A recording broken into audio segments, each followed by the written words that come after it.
that probably we are live now. So anyway, let me start, and hopefully right now I did not screw the tech part. Welcome everyone. We have another VC pitching session on InnMind today, this time dedicated to Web3 infrastructure and DeFi startups. All the founders are in active fundraising phase. All of them are presenting to VC investors. I remind to everyone, 5 minutes speech, and then we do not limit your Q&A. So investors are welcome to ask as many questions as they have to make the decision if they want to follow up with this project for the deal or not. And of course, as usually, after the pitching session, we will really be annoying, reaching out to VCs, getting your feedback, asking you questions, and introducing you to the founders with whom you want to follow up.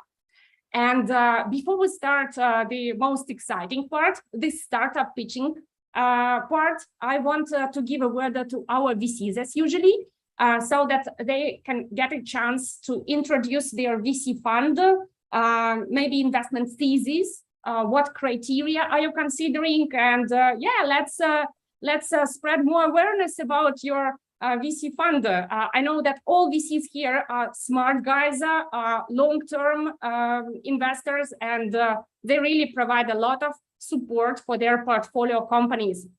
And to start with, I want to give a word to 369 Capital. We have here two partners, Further and Jonathan. I don't know who of them wants to with. Yeah, I can do that.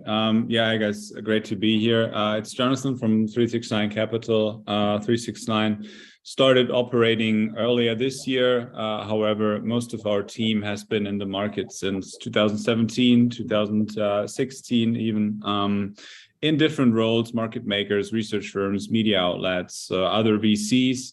And yeah, so we came together earlier this year. We're mainly focusing on infrastructure investments, in GameFi, in DeFi, in NFT, and yeah, we're trying to position ourselves as a very hands-on investor. So we try to come into rounds, help the projects out with connections, with our experience, with the network that we've built over the years, and yeah, excited to be here. Amazing, thanks. Jonathan. Thanks a lot for joining. And yeah, I missed you during live sessions. Yeah, I can imagine.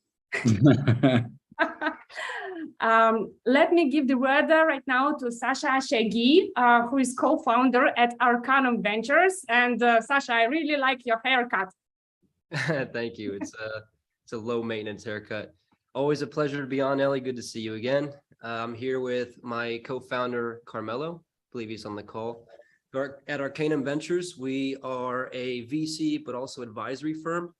We focus on backing companies that are looking to leverage Web3 technologies to address gaps in both legacy industries, but also emerging markets. And we work very closely with partners that we invest in and advise. Currently, we're focused more on advisory services. We are working on several business models and token economics projects, in addition to incubating one client. But we're always on the lookout for promising investment opportunities as well. And just to clarify, the guitar on the background, it gives a hint of your new portfolio shift into music NFTs, or it is just a guitar? Well, we're hobbyist musicians as well, but you got to throw some personality into the call. This is the little box of how I can express my characteristics right now. Amazing. Thank you, Sasha. And Carmelo, sorry, I did not see you in Zoom. So yeah, cool to see you, Carmelo, as well. Okay, right now, Joe Su from Stratified Capital. Joe joined a couple of previous pitching sessions, and I'm very glad to see him again. Yeah, glad to see you guys here again every month. So yeah, Stratified Capital is in Singapore, and two factors that we consider critical. One is the technology barrier, and another factor will be the mass adoption potentials. We provide more than the money. We provide advisory services, and our current portfolio covering the consensus layer 2, infrastructure, DeFi, of course, metaverse, GameFi. So we got some like portfolio synergy to provide you, and our founding partners, part of them are the angel to the Binance and Bybit, and some of them are like more from the traditional financial guys. So no matter it's tokenomics or economy or the history or different experiences we have in the crypto, we could provide you even insightful information. So yeah, that's Stratified Capital. Awesome. Thank you, Joe, for this brief introduction. And right now, I want to invite Ben Barker from Alphabet Fund to make a brief intro. Hi, guys. Thanks for having me. Yeah, so we're Alphabet Fund. We are one of the first crypto asset funds in the space. We've been around since 2018. Our investment thesis is very broad. We've found a first, chain agnostic, sector agnostic. And yeah, that's just a brief overview. Thanks for having us today. Awesome. You are very, very laconic, Ben. Thanks a lot. No worries. Thank you. I see that Gordon Chan from Genting Ventures is joining us right now. Hey, Gordon, your microphone is connected. Gordon Chan. Everyone. Hi there, Gordon. Welcome to the pitching session. And can you please introduce us Genting Ventures? Give a brief intro of your investment thesis and criteria. Sure. So apologies, I'm my camera isn't on because my network isn't that great. So Genting Ventures, we are a corporate venture of the Genting Group. I'm not sure if you guys know of us. So we are a traditional entertainment business with businesses across resorts and casinos. So we own Resorts World in Singapore, Malaysia, Vegas in the US, Bimini in Bahamas. We operate casinos all over the world. Notably, we're the biggest casino operator in the UK. We have businesses across plantations, real estate, and energy. So the venture arm started in 2019. We used to do strategic investments that really future-proof our corporate, or either the corporate could really value add to the portfolio. Fund 2 started about 2 months ago, focusing on Web3 investments. So we like early stage. Typically, we're looking at 500K to 1.5 mil of check sizes. Because we're looking to make our first maiden investment for Fund 2. So we're pretty open to sectors as of now. Awesome, Gordon. Thank you very much for this brief intro. And I think we will have more chances to learn a lot about Genting Ventures in the near future. So very, very glad to see you here and hope you will find some good future portfolio startups. Okay, Mark, I can't identify these usernames here in Zoom with the VCs in my list. So can you please tell me if I missed someone? So no, everyone joined. I think I'm following up with the rest of the VCs, Telegram, but everyone is here. Jay just joined from Alphabet. Welcome, Jay. We already spoke to Ben from Alphabet. Yeah, hi, Jay. Okay, so I guess that Mappleblog and Infinity Ventures Crypto will join us in a while with a bit delay. And yeah, as agreed, that is why we are all here, to listen to startup pitches and to give feedback, to ask questions, and to select the best startups to follow up with. So I want to start with the startup from Poland, DoxyChain, and the founder, Gabriel. Gabriel, are you ready to pitch? Obviously, always. That is great. 5 minutes deadline, okay? So I will count it, and please share your screen, share your pitch deck. Yeah, can you see my screen? Yeah, very well. So please go on. Great. Hi, my name is Gabriel Dubowski. I'm one of the co-founder in DoxyChain. And in DoxyChain, our mission is to fulfill a gap between legacy from Web 2, legacy legal from Web 2 and Web 3. and we are obsessed with the documents. So our mission is combining Web2 and Web3 worlds, but just for documents. We're going to be the first choice infrastructure for documents. So where is the gap and where is opportunity? So Web2 players like consulting, like banks, they would like to enter into Web3 game because the next 5 years, 10% of GDP will be in the tokenization assets. On the other hand side, we have rapidly growing market of Web3 DAO and stuff like that, and they are really neat, and Web2 legacy legal also. And there is a gap where DoxyChain fulfill. How are we doing this? So we built a layer 2 solution, the centralized protocol, which is co-created by our clients. But what is even more important, we find a great balance between this decentralized layer and the easy peasy UX that our clients can easily manage these documents the same way how they so far was in a Web2 domain. So we are ready for the massive adaptation. Why actually clients need blockchain-based solution? According to the last year report, especially about certification, make your documents like NFT mined of blockchain, safe storage of those documents, collaboration of these documents, signature based by blockchain technology, and control by blockchain technology. And how big this market is. So let's imagine that a signature market will be worth next 5 years only 18 billions. I'm saying only 18 because 23 billions will be in the smart contracts dedicated for documents management space. And this is exactly the game which we would like to play. We're going to be the very first solution which implement the smart contracts dedicated for blockchain. So ultimately next 5 years, our sum will be worth 2 billions. How magic and how we are, what is the distinguish between DoxyChain and competitors? 3 reasons. First, modular architecture, then smart contracts and DoxyChain blockchain. So modular architecture, we don't believe that having just a blockchain, we can migrate Web2 players to us. So we prepare 12 independent blockchains, which allows us to so smooth transition from Web2 to Web3 tools. Second, that we don't use a blockchain as the only buzzword, as a stupid database. Sorry for saying that, but the SaaS version of application is governed from the centralized layer by the smart contracts. And last but not least, having our experience for other projects like Ethereum Foundation, we built our own blockchain layer 2, which met all requirements in terms of privacy and scalable solution. So far we've been available as a SaaS. Right now we prepared our own specific language to write advanced smart contracts for documents. And this year DoxyChain blockchain will go public.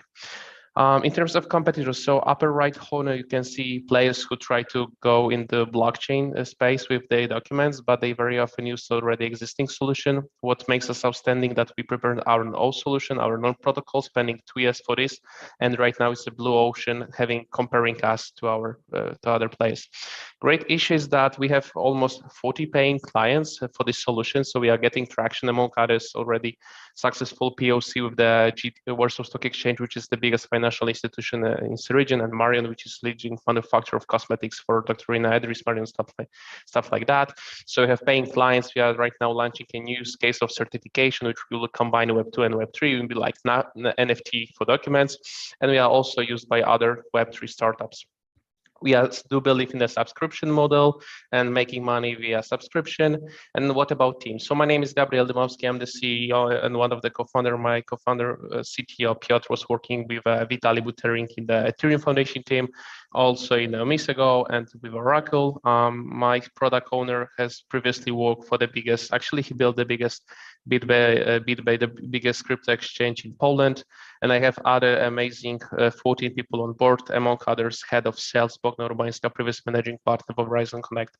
We just closed 2.2 million seed round, having a great investor on board for our early seed, but we don't stop fundraising anytime. So if you believe that there is a really huge space, huge market that can be conquered by the blockchain technology, and DoxyChain is the one who will do this. So here I am.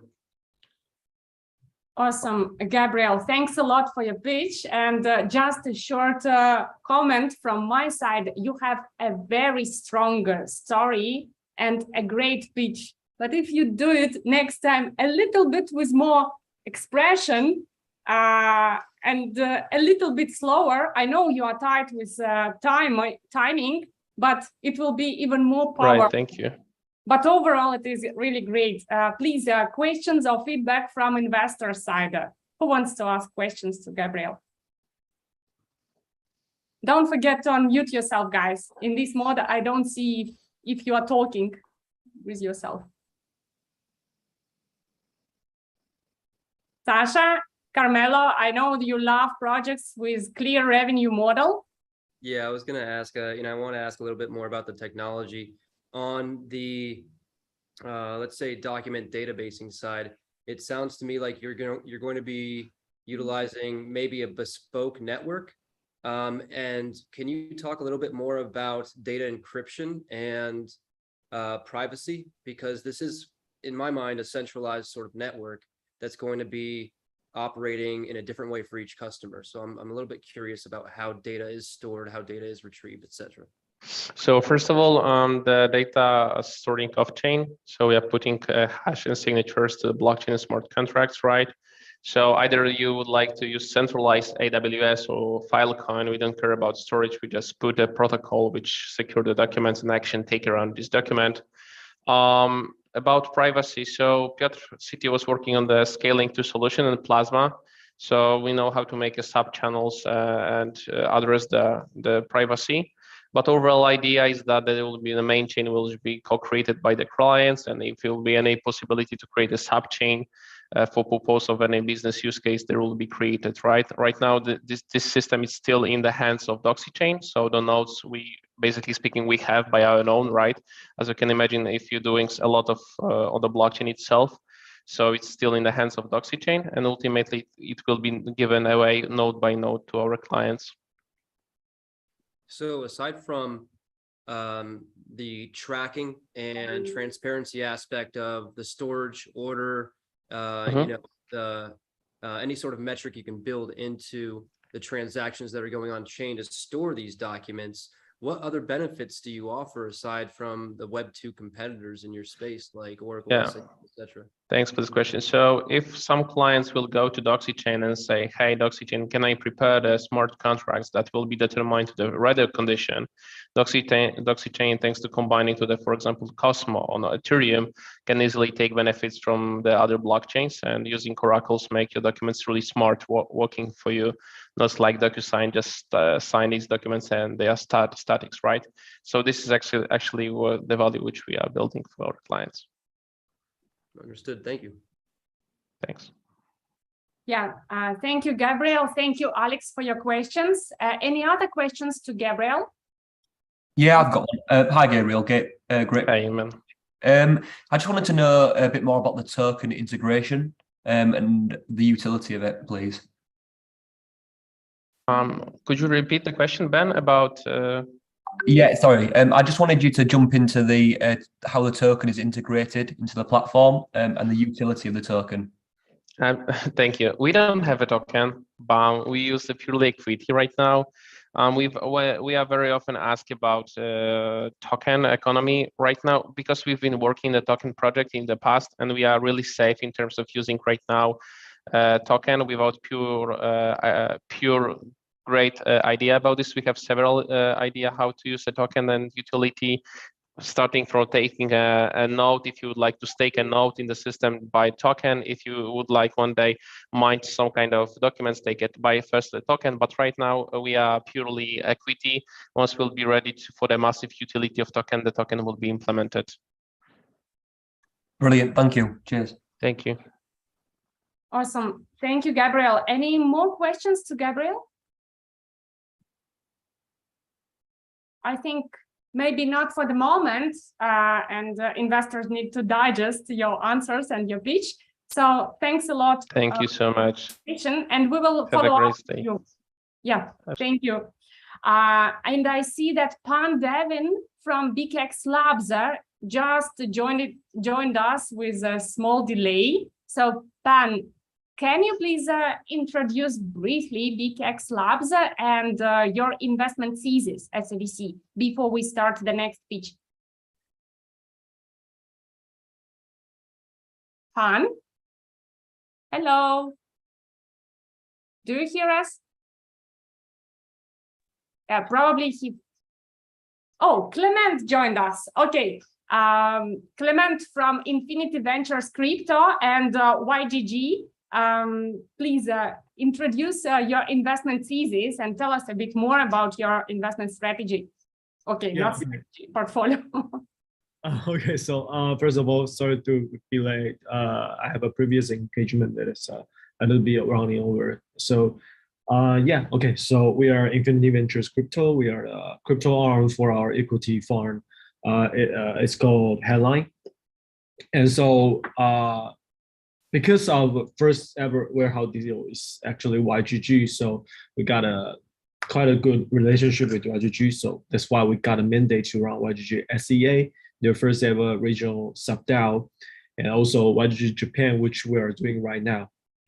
So a third of our portfolio is in game and GameFi field, including like guild management, guild, and GuildFi, something like that. And some other investment is in like infrastructure deal, NFT, Web3, something like that. So we do look into every kind of deals, you know, a little bit, yeah. So yeah, how should I think about it? Yeah. That is very clear. And yeah, thanks for elaborating, because indeed many people think that you are still focusing specifically on gamify and entertainment portfolio. And glad to know that now you expanded your focus into DeFi, infrastructure, and other verticals. Okay. Thank you, Clement. And I see that another investor also joined us with a short delay, Samantha Chana from Soul Capital. Samantha, can you please give a couple of words about Soul Capital? Hello, sorry about the delay as well. So Soul Capital is a single family office in Hong Kong. We've been actively investing in crypto for a couple of years now. I think we prefer to do right now also on gaming and infrastructure. And then sometimes we invest particularly good DeFi projects as well. Awesome. Thank you, Samantha. And I'm glad you made it to join our pitch session today.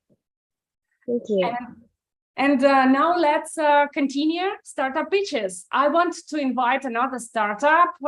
They are from Ukraine originally, but also based in UK and Lithuania. The startup Weld Money, and the co-founder and the face of Weld Money, Irina Lawrence. Irina, are you ready to pitch? Yes, I'm ready.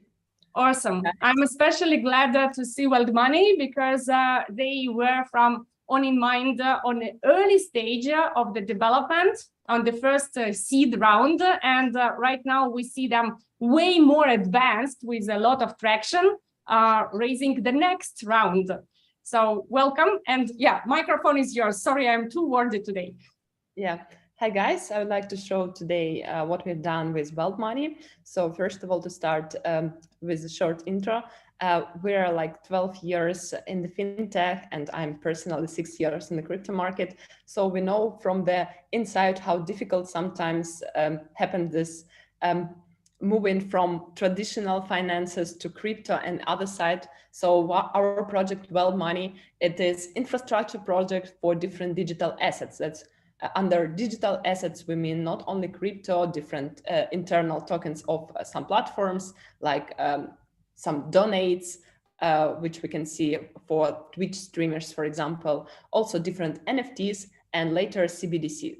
So we would like to develop a convenient method how to pay with all those assets in a real life without any changes. So I will show you our first and main product, that's Weld Card. That's actually my Apple Pay. And this is like normal, traditional fiat card with zero balance. In a partnership with Visa and Mastercard, we have both. The only difference it is this card is linked not to your bank account. This card is connected to your crypto balances. So for example, let me show how it looks from the inside. So you can connect your crypto balances by adding, for example, centralized exchange or later custodial and non-custodial wallets. Sorry, I have very poor internet connection. So you just can add your centralized exchange. For now, we support from top 10, we support 2 exchanges. And oh, great. So you can just connect your exchange by adding API keys. And in this moment, you have an access to your balance that you hold on your centralized exchange. So for example, I can connect my hobby wallet, and all those assets that I hold on my hobby can be used to pay everywhere where Visa and Mastercard is accepted.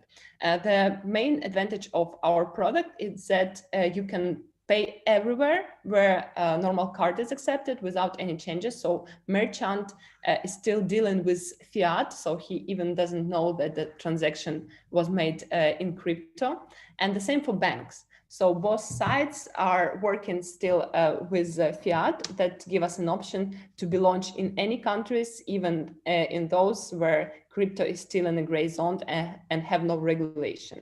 So our main aim is to be like convenient card provider for different blockchain, metaverses, gamify platforms, different exchanges, ecosystems like blockchains, and other projects, also for different wallets. For example, we are in the process of negotiation now with coin payments. So only within one integration and issuing white label card for them, we have an access to all audience, which is 6 million active users who would be able to use our card.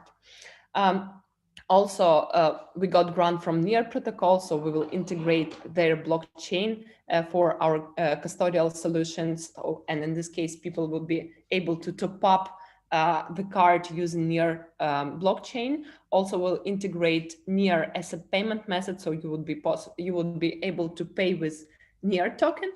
And also, we issue white label cards for their community. Also, within one integration, we have access to whole community and have actually free customers only with this partnership. So we have a lot of competitors on the market, but our main advantage is this, that we are able to be launched on emerging markets with, let's say, low developed banking system because of our unique legal structure. And we are more B2B2C. So our main focus is to integrate different gamify and other Web3 projects.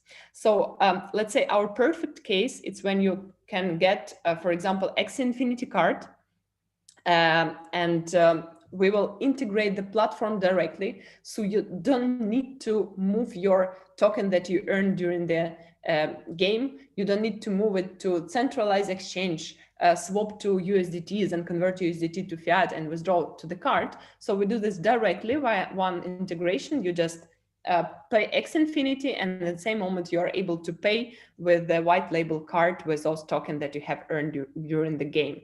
The same for Move to Earn and other metaverses, because we can see that would be in the next 2 years would be the huge hype of metaverses and different gamify projects that have raised money during these 2 years.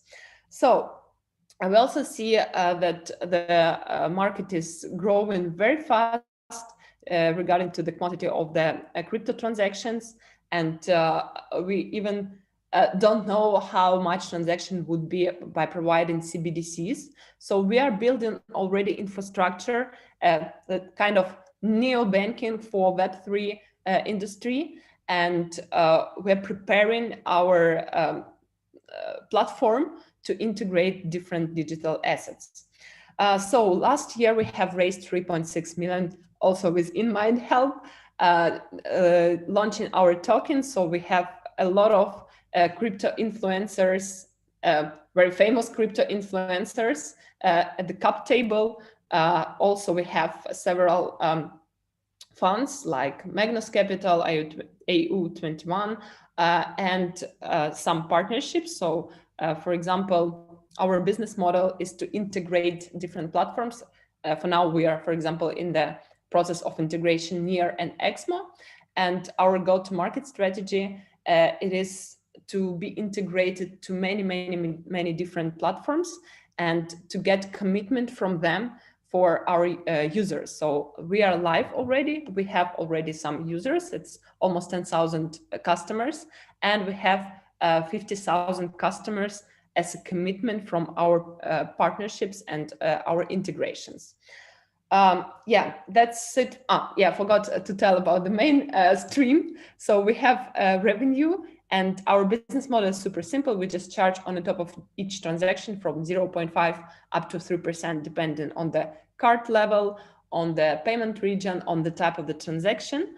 And we will provide kind of gamification. So I'll show you something. So that's my normal Weld card, and that's my NFT Weld card. So after you prove you are the owner of NFT, you are able to place NFT on a card.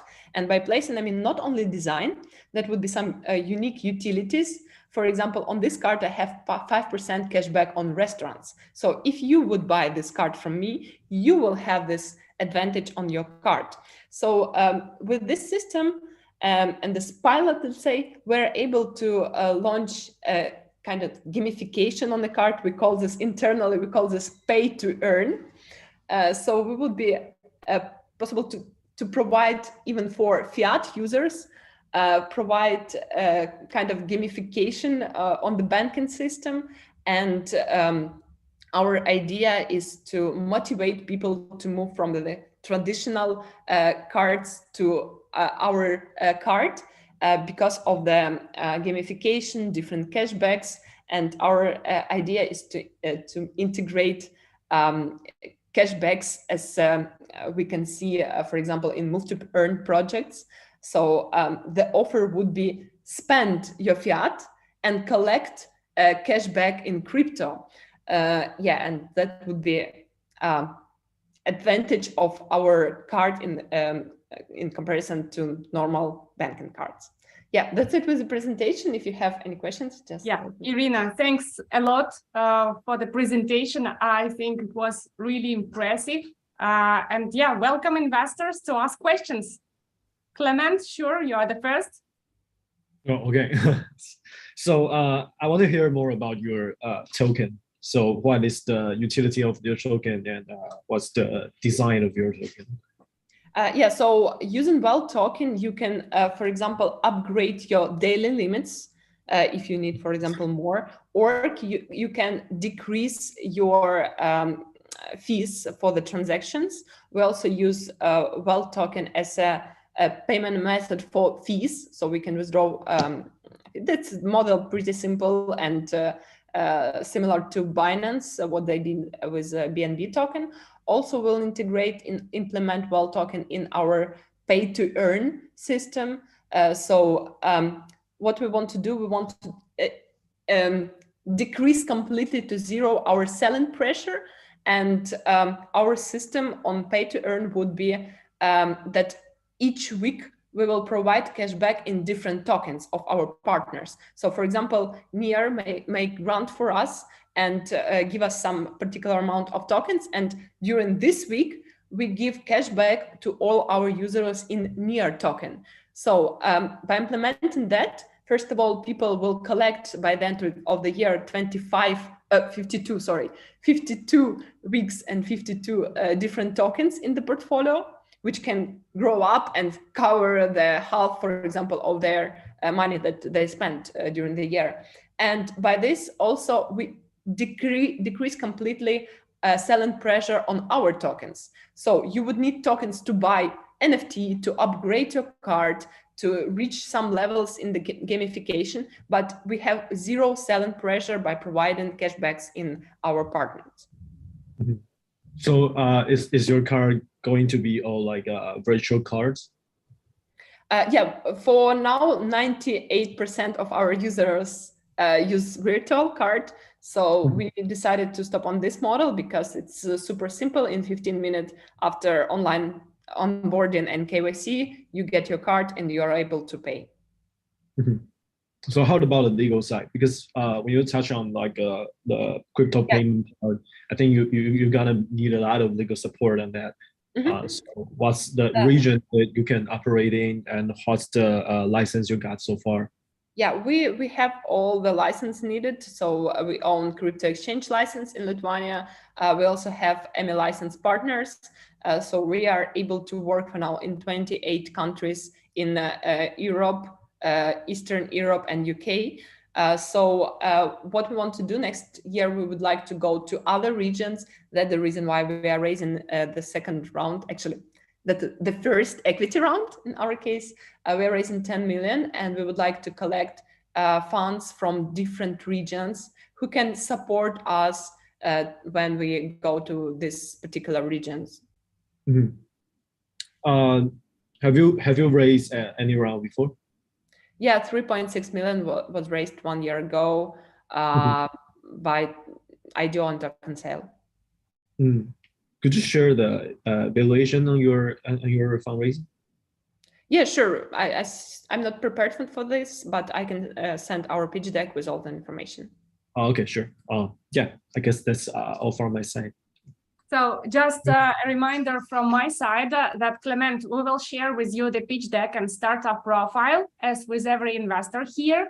And also, if you want to talk and follow up with Irina personally, we will be glad to make an introduction.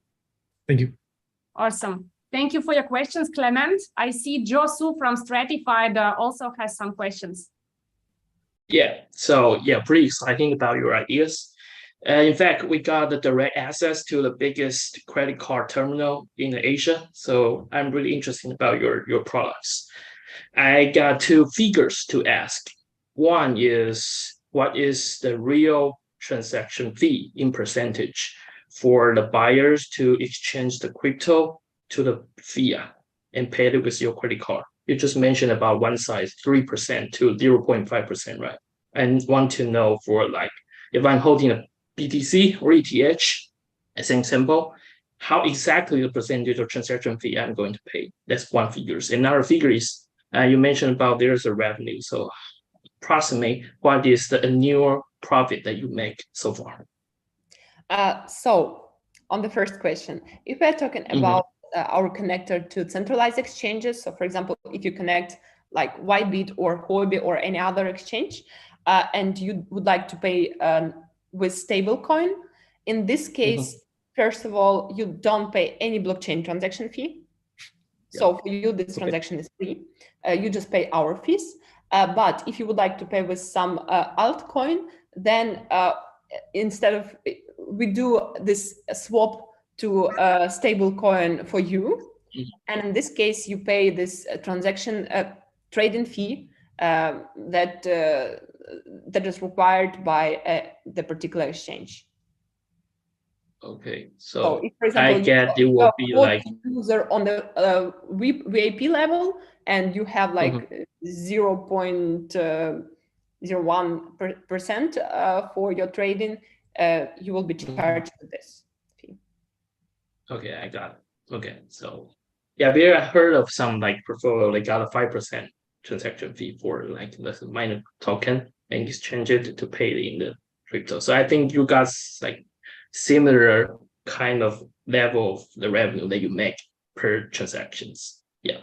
So what is the revenue you make so far? Yeah. So we just have launched the product recently. It's only 1 month and six days ago, but we have already like some traction during the period of our testing and bug bounty program. So for now, we have 10,000 customers and 2.5 million turnover on our cards. Okay, cool. I think in this pitch meeting, I got all the information, and I will like require more in our later meetings. Thank you so much. That would be amazing. And yeah, since it is a fintech DeFi startup, also a regulated one, I think that a lot of information, it is better to disclose privately and not on public, since we are doing live stream. But welcome to ask other non-confidential questions. Sasha, please go on. Yeah, I have, so first of all, fantastic pitch. I have one suggestion and one question. You know, for me, this startup appears more like an adoption play where you'd be able to poach a large audience from traditionally Web2 or whatever you want to call it, traditional finance sort of market.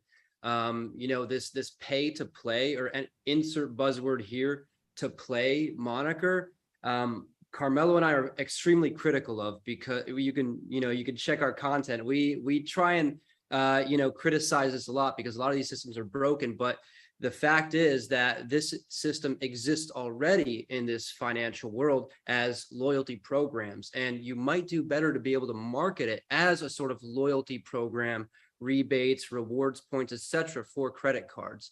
I think that would tailor more towards your target audience that you're trying to acquire versus a smaller, more niche, and possibly more fast come and go audience from Web3. The question I had was, I think, I'm not sure if you hinted at a credit system and a staking or token utility tied to increased credit limits. Can you elaborate on that a little bit more? What I kind of had envisioned is, essentially a staking token supply by the users as collateral for non-payment or some sort of system like that. Can you elaborate a bit? Yeah, so first of all, thank you for your comment. Our idea to go to a traditional fiat market and invite them in our system is still in the process of development. So we gave a task to our analytics to talk to the people and understand the idea. But to bring mass adoption, let's say, we have to go to different markets, because if you're existing only in a particular market, that's quite difficult to cover like many people with your ideas. So first, we want to be focused mainly on Web3 integration and connection to different banks in different regions. As soon as we can cover the audience, after that, we can launch other tools and other ideas to this audience. So for example, we would like to offer them credits, deposits, like normal traditional tools. We want to integrate for Web3 audience. So that also would be crypto loans or fiat loans with the crypto collateral. So all these ideas, yes, we have. Unfortunately, it's only 5-minute pitching, so I cannot bring it to you, but yeah, for sure. No, thank you. I'd love to learn more. Yeah. And the goal of 5-minute pitching is to trigger attention of investors and their interest, and then follow up privately for an hour or 2 hours calls explaining everything. And I think you nailed it down perfectly. So great job, Irina. Any other questions to Irina about Weld Money? Questions, comments, feedback? Hello. Go sorry. ahead.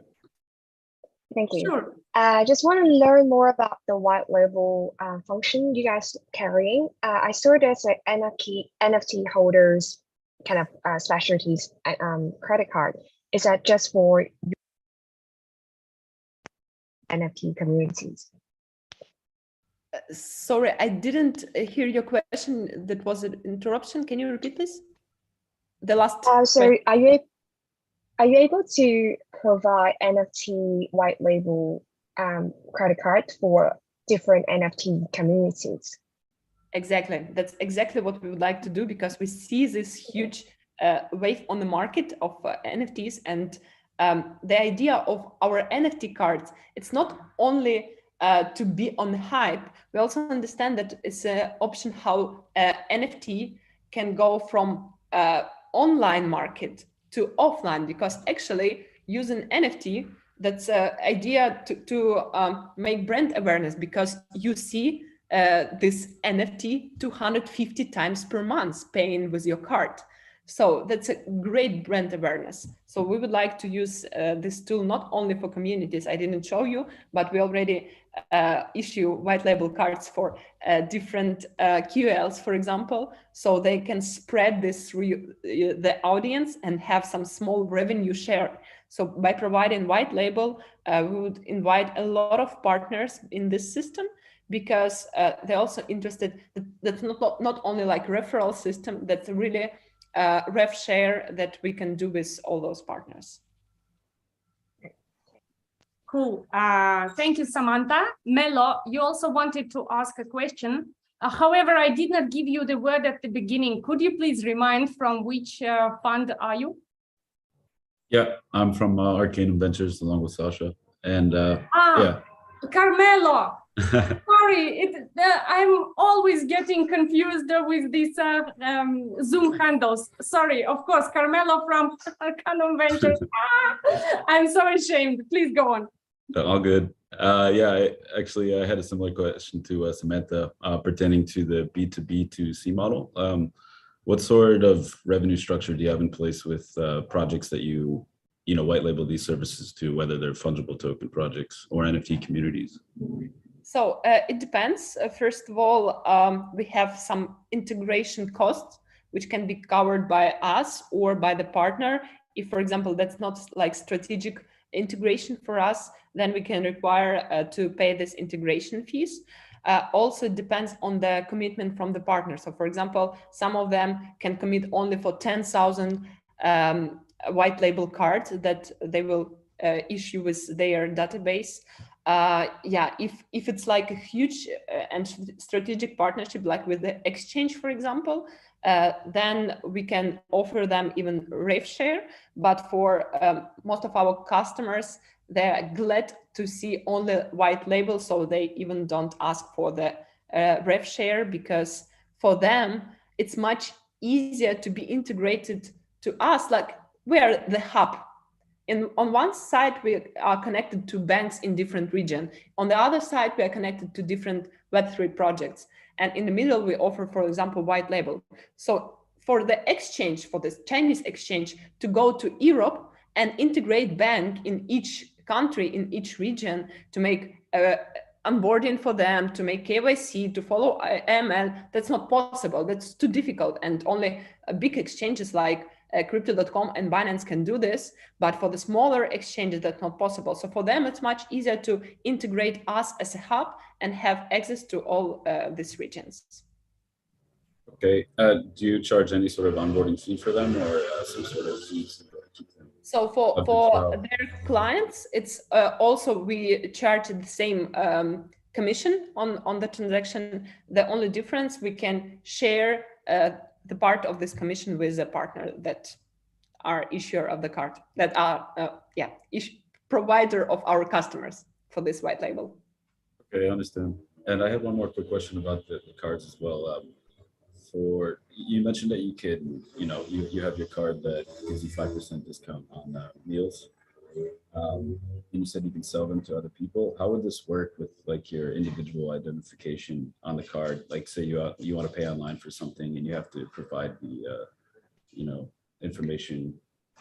So we connect this utility of the card, for example, cashback on some particular purchases. We connect to the NFT, not to card. So, for example, as you are a virtual card user, if you sell your NFT, we just check that you are not the owner of this NFT anymore. So your card become like a normal Weld card, and this user who bought card from you, he will the NFT would be added on his card, and also utility would be moved to him. So if you are if you have physical card, then we just cancel this card. So we block it. You will get we will deliver to you like normal Weld card without NFT and without this utility, and the owner of new card will get his new plastic. Awesome. All right. Thank you, Irina. I appreciate it. Yeah, welcome. Yeah, thank you, Carmela. Irina, thanks a lot. I think that it is better to finish now. I mean, not to finish the pitching session, but your Q&A part, because it makes sense to keep some intrigue for private talks with investors. And we will follow up shortly. Great job, great pitch, and you answered all the questions perfectly. Thank you. And right now, I want to give the word to the startup from United Arab Emirates, Alan Dalsak from Futurent. Yeah, hi guys. Yeah, we are incorporated in Dubai, but we are actually from Slovenia. So we are in European hot winter or whatever it is. Nice to hear that. Then Alan, you should start your screen share with your pitch deck. Sure. Yep, and the microphone is yours, so please go on. Yeah, we see your pitch deck. All is perfect. Awesome. Thanks a lot, guys. Pleasure to meet you all. First of all, I know a few people already, so good to see you again. Let me start with our team, actually. I prefer this way since we have kind of a special situation here. Priorly, I would like to mention our hidden gem, that is our co-founder, because he's not actually exposed in the deck, but he's a crucial point in our establishment since he owns one of the largest real estate companies in the region. Unfortunately, he decided to not be exposed at this point because he's involved in many government deals. So here in our region, there is still anything related to the crypto is still a stigma kind of. So maybe we will join later on, but he's open to discuss it privately with the VCs or potential investors. So nevertheless, we enjoy full access to his expertise, extremely strong network, and most importantly, his research team, which are bringing us the best investment opportunities to the table, including the off-market ones too. Then there's me. My background is mostly from the traditional startup space. So my agency was covering full spectrum of support for more than 200 startups in the last decade. During this period, we cooperated with several crypto native companies too, following them closely from like 2014, and we came hungry for our own project. We always strive to make use of the knowledge and experience, and we got seriously involved with the NFT marketplace project in 2020. Long story short, due to personal interest, it all led to the Futurent concept eventually. So currently, we are a fully devoted team of 11 people, a very experienced team working with more than 300 startups. More than 50 of those are from the crypto and Web3 space, and adding more than 40 years of experience in real estate sector and over 1 million of real estate assets under management. So considering that, we also survived this past, let's say, 8 super tough months, and we are all very committed to the project, and we are not failing on our mission, and we are destined to take it to the highest possible level. Then we come to the solutions and the intro. Actually, sorry, I skipped the screen. Now that you learned a lot of our team, please give me a chance to share more about our even greater project. In one sentence, what we do, Futurent is a Web3 investment platform, professionalizing real estate and metaverse properties. We have a really innovative approach, and we are probably one of a kind project out there right now. And the Futurent main mission is basically to provide the highest possible returns in the safest and most secure way, and bring those exclusive opportunities closer to anyone, playing a big part of the eventual mainstream adoption. That is basically our narrative as far as Web3 is concerned. Historically, there's been a need for the safe and secure investing in the real estate, and it's one of the most popular and proven options of them all. The major issue was always the lack of information, capital intensiveness, accessibility, asset liquidity, and others, as you can see.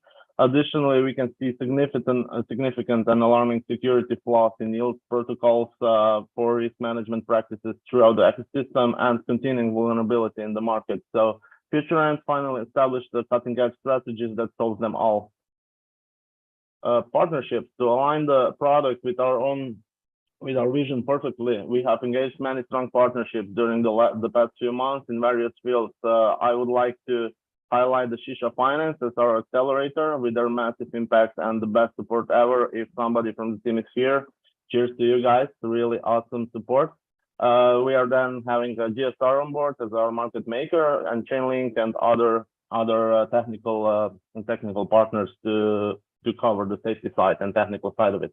As you can see, there are also several reputable names involved, but I would just like to highlight the Polygon Studios as well, since they are not included in the deck yet. But we recently switched to the Polygon, and we already added a Polygon team member to our lineup too. And we are currently working on boosting our presence in the ecosystem, which will deserve a separate slide shortly, and we are looking forward to share it with you as well.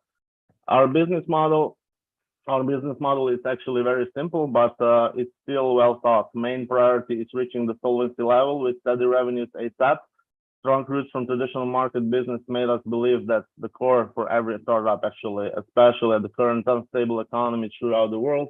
And we will also like to take the investment part in the portfolio in order to generate revenues from basically day zero.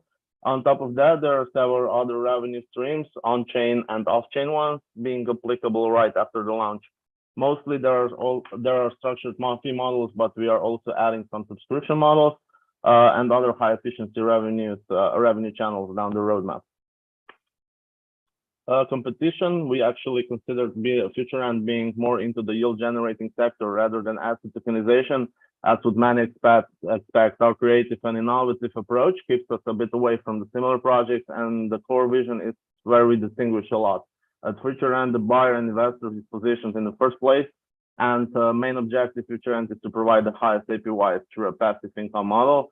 Being the safest and most secure platform, we want to make it user-friendly and accessible to anyone in a dummy-proof way. Of course, an emerging field such as asset tokenizations definitely requires multiple projects, but we know the general similarities with only a few. As you can see on the screen, I know about few projects that just started a similar concept, but they are still so early that we cannot actually compare it to ourselves. On the tokenomics side, this is actually my favorite one because I was always kind of a number guy. So as you might notice, we kept tokenomics pretty simple and easy to understand. Maybe I should just highlight the total raise of 4.45, 5 million, then the TG market cap at the launch at a little less than half of a million, and fully diluted at 25 million. We currently completed around 400K in SaaS, but those are mostly allocated in mid and late stages. And as you can also see, those are some backers on the screen, and we also have almost 1.5 million of soft commitments on top of it. And the best part is that we recently released a complete angel round due to the switch of the network, since it was kind of reserved for the AVA labs in our prior plan. So we can really offer the very best conditions at this point for the potential investors. Then we come to the roadmap. When it comes to the roadmap, it's one of the priorities is actually to dedicate the public round to DAO Maker to the DAO Maker community, and we put a lot of focus to it. Due to the market condition, we also decided to go straight for the SEC listing, and we are currently in touch with 7 best options from our short list. And last but not least, the team has done an amazing job lately preparing perfect go-to-market plan with top partners such as Kryptonite as our marketing strategist. Then there's Lunar Strategy as an operational marketing agency, and Luna PR covering the media outreach and PR side of it. On top of that, we have 6 or 7 reputable agencies to cover regional exposure and more than 50 KOLs on a long-term deal. The next major events would be MVP release, marketing campaign launch, and official confirmation of the listing partners. To be honest, at this point, it all depends on the funding progress because it was a pretty tough year. So currently the main priority is closing the angel round. And after that, we need about 6 to 8 weeks for the proper campaign before the launch, and we'll see how that goes. We might be able to catch the preferred launch in Q4, but we might go for the start in the next year, at the start of the next year as well. So we are releasing our main feature, NFT bricks, the NFT giveaway tickets, and also a marketplace with an integrated fiat on-ramp solution at the launch. And we wanted to share more details on the future plans, but as I'm already probably running out of time, I will keep that for the Q&A section. And we have a screen here for all the plans for the future. And yeah, this is basically it. I was trying to narrow it down to 5 minutes, but hopefully I covered the most important parts for our Futurent big vision. And there's a lot more to share, and I'm looking forward to answer all your potential questions. Yeah, Alan, thanks a lot for making this presentation. You nailed it timing-wise, nearly. And I invite investors to ask questions. Please go on. Yeah, Carmelo, you wanted to ask a question? Oh, yeah. I was just wondering how you're going to manage to stay clear of security regulations, and depending on what markets you plan to target first, or which geo markets.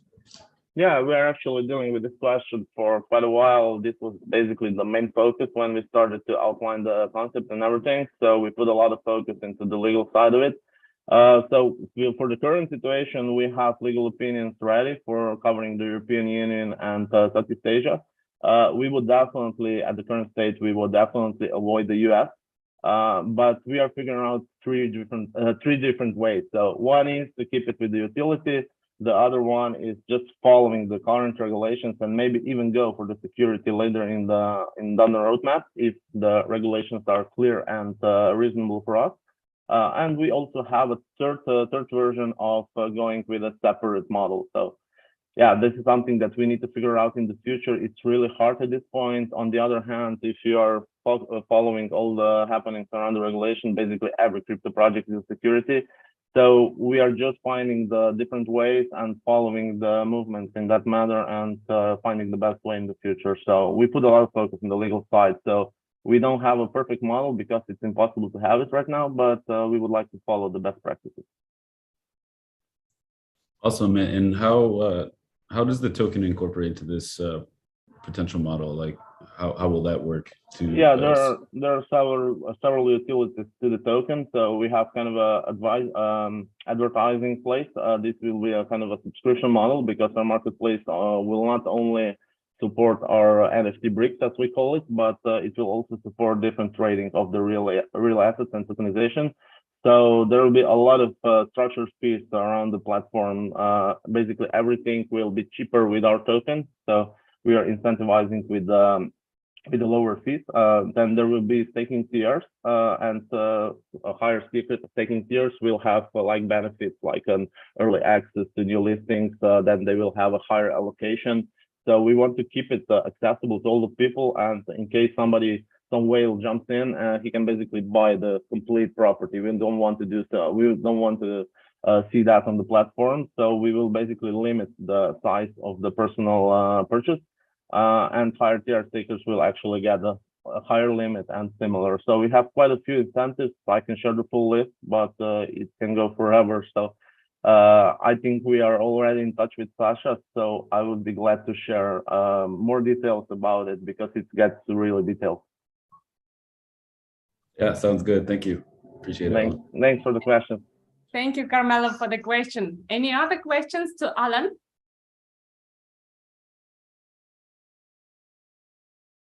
Yeah, investors? I did want to ask a question actually. So I'm assuming these are revenue or yield generating properties that are being listed and tokenized, correct?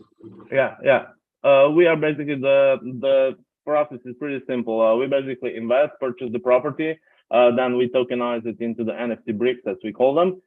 In between, we have a deal with a Big Four auditor that we are currently in talks with all Big Four. We don't have a settled deal yet, so they will basically keep it secure and safety. So we can't resell it or put mortgage on it or anything. So when the bricks are sold, it goes to the same endowment model. So all the owners have a right to vote about selling the property. Until you own the NFT brick, you get the revenues automated through the smart contract. Okay, understood. Yeah, I think one of the big hurdles that I saw here is, well, obviously Carmelo mentioned it, skirting around securitization, because you're talking about launching an asset that does classify it as a security with any sort of dividend or revenue redistribution. But the other thing is that I want to ask you about, if you've thought of, is the problem that we see in a lot of decentralized token launches, which, without any sort of regulating body or authoritative body, what is stopping a real estate property owner from, let's say, listing half of their token supply for sale and then releasing a series of updates or news to artificially inflate the price or manipulate the market and liquidating supply? Yeah, thanks for the question. That's exactly why we are engaging the auditor. So, for example, we won't have any option to do anything with the property unless we get a green light from the Deloitte or perhaps PwC. Not sure who will be our partner at the end. But this was the reason to engage it, not actually for saving ourselves, but I personally wanted to have the full scale of the security and safety protocols engaged. So nobody can actually do anything without the DAO, semi-DAO voting system. So in that case, the users are basically relying on the Deloitte in some case. So this is something that we can do. We can promise anything, but since we are just transferring the economic rights, we are still the owners, and all the properties will be pre-owned by our legal entity. And we will not provide third-party properties through the NFT bricks model. So this is another thing that we couldn't find the best solution right now. Maybe we will in the future. But for now, we are taking the safe way and doing it just with the pre-owned estates. And when we have like 10 to 15 good deals out there, we will basically put it to the community for vote for the best investment they want to follow. Okay, fantastic. Thank you, Alan. I appreciate it. Thanks, Todd. Thank you, Sasha and Carmela, for your feedback. I think it will give a lot of thought from it, not only for the founders of the startup, but also for investors for watching it. Thank you, Alan, for your pitch. Sure. And yeah, as usually, we will follow up shortly with the feedback from VCs and hopefully introductions. Of course, it was a pleasure. Thank you all for your time and for listening to us. Good luck. Thank you. Now I want to invite another startup, also from Europe, Estonia and Turkey, the Power Dcloud protocol. And we have here, I think, Maxim, yeah? Maxim? Yeah. Hello, Nelly. Hello. Hey, Max. Hey. I'm with Dima here. He already here. Cool to see you, Dima. And who will be pitching? Dima. I am. Okay.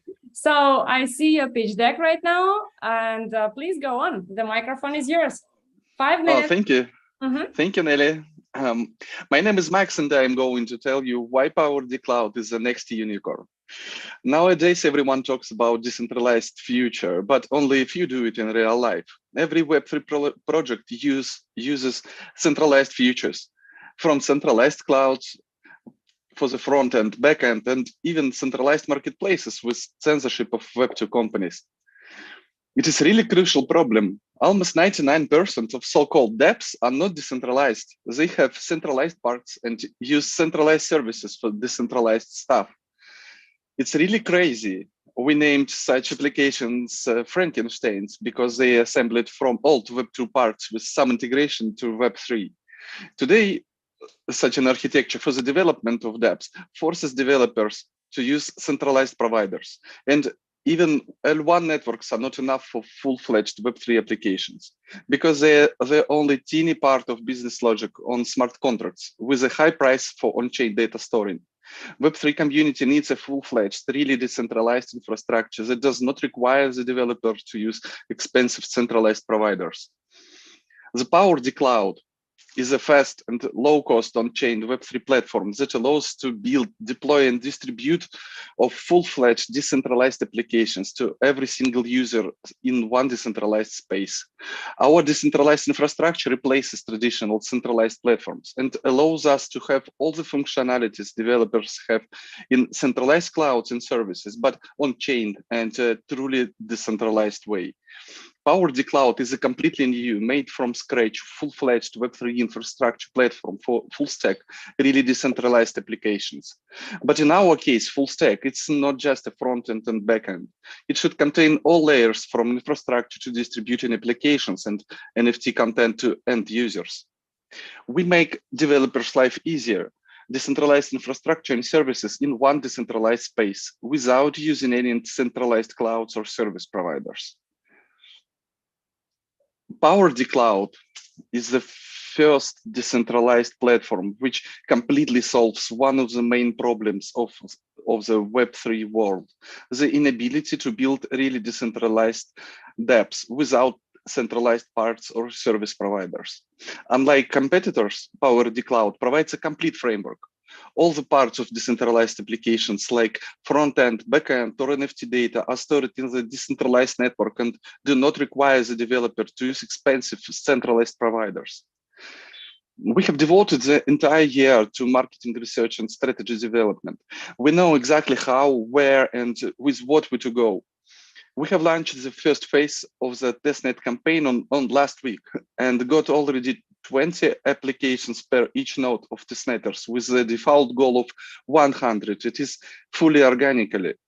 We are building the testnet community first and got, as I told you before, 2,000 testnetters on the first week. For making infrastructure working and available for the next newcomers, we will do a creative viral tokenized campaigns for boosting brand awareness in all target audiences. And in parallel, we're making a flow of projects. It is just a business development work, which is good scalable by the money. All of that gives us the ability to give the world market the best and first all-in-one platform for really decentralized applications with dApps marketplace. Its name is Power Hub. It is like App Store for reaching every single user, but in a fully decentralized secure space. With a minimum budget and small with a minimum budget and a small but genius team, we've delivered a technical product and over 18% of the roadmap for this year. Whole this year, we have developed marketing strategies for a global expansion, which is beginning right now. We worked hard several years in the R&D stage where we developed and test core tech. We built and protected IP, uncensored consensus, and multi-chain architecture with unlimited scaling. The multi-computation environment already is fully compatible with the Solidity code for EVM and supports the most popular languages with WebAssembly. Also, the first version of decentralized storage ready to launch. We bootstrapped so far during the years of development, and now we're happy to inform you that we just now opened to investments in the seed round of 2 million with a valuation of 27.5 million post-money. With this money, we will be able to launch the mainnet and make an IDO in the first quarter next year. We have a native utility-like gas token. It is needed for payment processing, computing, and time storing of files. Also, it should be used for node ownership. And a few words about the team and why we were able to do it.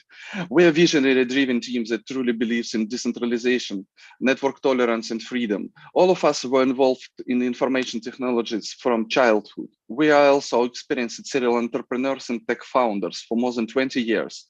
In the past, we have been developing Web2 complex technology web services startups. Also, we created several complex Web2 infrastructure startups and successfully sold them to the top telecom operators during this time. We made Web2 available for hundreds of thousands of people in the past. And now we're here with a huge experience to build a new Web3. Hope our project is aroused your interest. We will be happy to arrange a call and discuss any details. Thank you for listening, and I'm open for any potential questions you have. I'm finished. Thanks for time. Thank you, Max. I know that you are already experienced with talking to investors, but you feel still a little bit shy and nervous. So relax. All investors here are very friendly and supportive. And I already see the question from Clement. So Clement, please go on. Yeah, I just want to clarify that. Are you doing the L1 or are you only doing the decentralized storage platform? We're doing all-in-one platform, not just L1, which provides only smart contracts with some transactions. We created the whole platform, which contains all things for every layer of users. For developers, it contains marketplace and very convenient API for using it. For end users, it is like App Store where each user can find needed for him application right in this decentralized marketplace of software. And maybe Dima, you will add something to my reply. So, yeah, go ahead. So, yes, Dima, it's good. It's good slide. Okay, Clement, did you got the answer to your question, or you have follow-up question? Yeah. I mean, for this kind of deal, we really need to go a lot deeper than this. So I guess if we can carry on this conversation in the later meetings as well. We will be glad to introduce you guys, and just for you to know, the testnet is live. So you can also do the technical due diligence and run a node yourself if you're interested. So yeah, glad to hear that you're interested to follow up. I I'm glad to see Power pitching here because they also joined InnMind on very early stage a year ago on a pre-seed that time, and I see quite an impressive traction despite the hard times and hard market. So great job, guys. Any other questions to the Power? Yeah, oh, go ahead. Camille, you go first. It's your time. Okay. Yeah, I just wanted to ask because I'm a big believer and investor in Arweave. So I wanted to ask how you see yourself differing from them and what sort of competitive advantage you have over something like Arweave.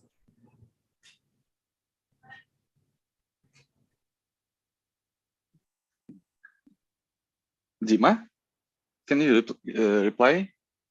Oh, okay. Can you please repeat your question?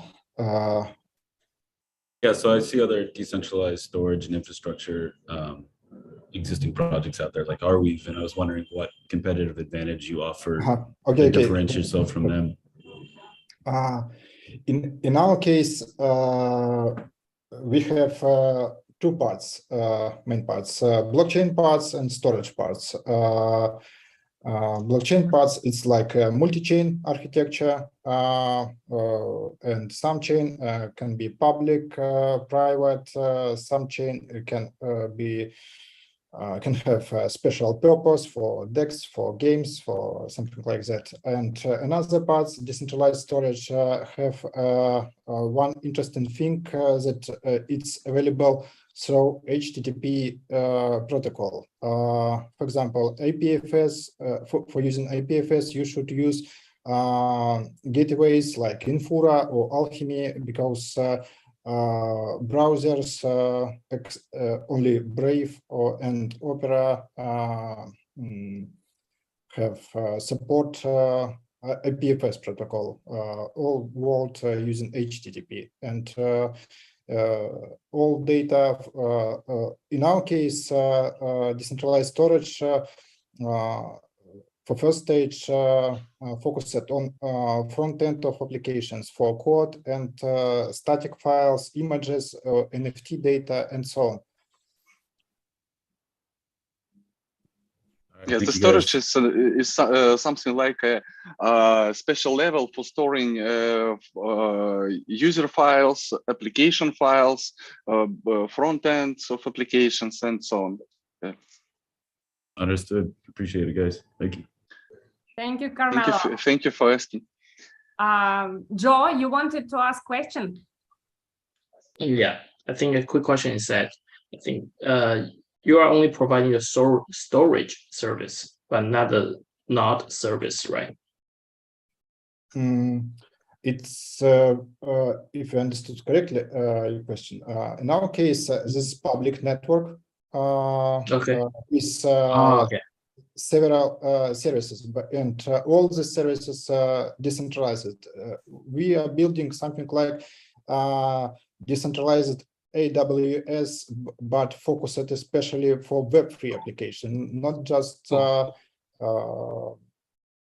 smart contracts. So especially could your node services fulfill the cloud rendering, the rendering services in the GameFi, or it is mostly for like the low usage DApps, like computation, like lag computation intensive DApps, or it is also sufficient for the rendering service in the GameFi, like 3A kind of game? Yeah, GameFi right now, all of us know it's a very growing market, and for first stage, we focusing on GameFi and financial services, but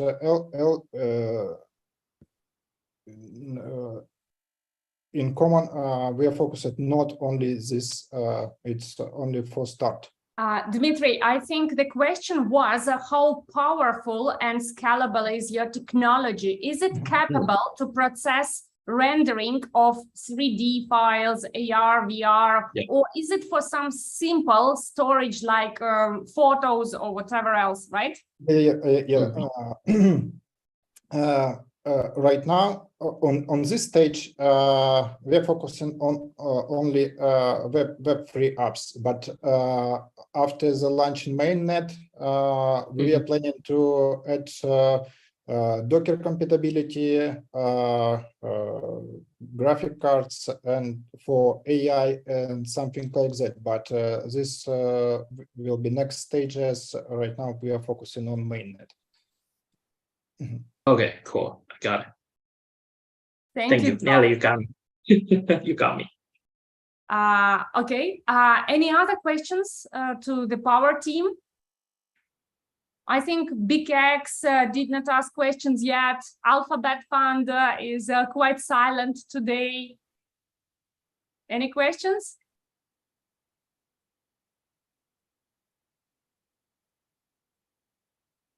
Okay. Okay. Maybe not for today. So thanks a lot, Dima and Max. Good presentation and really stronger story. I hope that very soon we will have fully decentralized applications thanks to your product. Thank you, Nelly. Thank you. We continue to disrupt in this Web2 world. For sure. We will follow up shortly, Yep, hopefully with interest. Yep, thank you. And I see, yeah, it's okay. You can stop your screen share right now. Good. And I want to invite the next startup, this time from Germany, EcoPros, and the founder, Pavel. Hello. Pavel? Hi, everyone. Can you hear me? Yeah, I can hear you now. Yeah. Hello, everyone. My name is Pavel Paszkiewicz. I'm the founder of EcoPros. We're from Germany, but also Poland, which is important. Right now, we're close to the war with Ukrainian war with Russia, and this is all related with energy. We are a clean energy financing infrastructure project, and we believe we know how to change clean energy is finance. Today, I'm here with Alex, our team member, that is presenting our deck here. So we believe we can accelerate clean energy adoption with DeFi. Our team members have spent years in the solar industry and fintech companies, enough to see the opportunity that decentralized finance is opening. So let's go with the presentation, Alex. So our why is to accelerate clean energy adoption, and our how is with DeFi. So the current Russia-Ukraine conflict and Europe's big energy dependency with Russia has highlighted the need for a decentralized grid. Now, there are three big problems with the clean energy financing space: slow, closed, and insufficient. And our solution aims to flip the script by creating a system that offers a fast, open, and abundant solution. So when we say it's slow, it follows bureaucratic processes, banks are involved. It's closed, it's generally dominated by institutional investors and by banks, and it's insufficient. So there is a gap between the sustainable development goals that are set by the UN and the current spending. Our solution is fast, as funding a smart contract takes a few minutes to be verified on the blockchain. It's open, anyone with access to internet, smartphone, and crypto wallet can participate. And there is abundant capital sitting in stable coins, more than 150 billion US dollars. So what is EcoPros? What are we trying to build? We are building a decentralized clean energy financing protocol. So in simple terms, this is an open platform that connects investors, installers, and energy users in the clean energy space. And it aims to unlock or to funnel the capital that is present in the DeFi space, specifically stablecoins, to fund clean energy projects. So how do our users of the EcoPros protocol benefit using it? So there are three major players: investors, installers, energy users. So investors can generate a competitive APY on their stablecoins, and at the same time, their investment will be backed by tokenized clean energy infrastructure. So it will be tokenized by real-world assets that will allow them to verify proof of ownership on chain. Now, in terms of installers will gain a competitive advantage by offering their energy users access to fast and convenient best-in-class financing. So because we're replacing banks with DeFi, we will help them offer better terms, better financial terms, and we will offer installers a new sales channel to close new clients.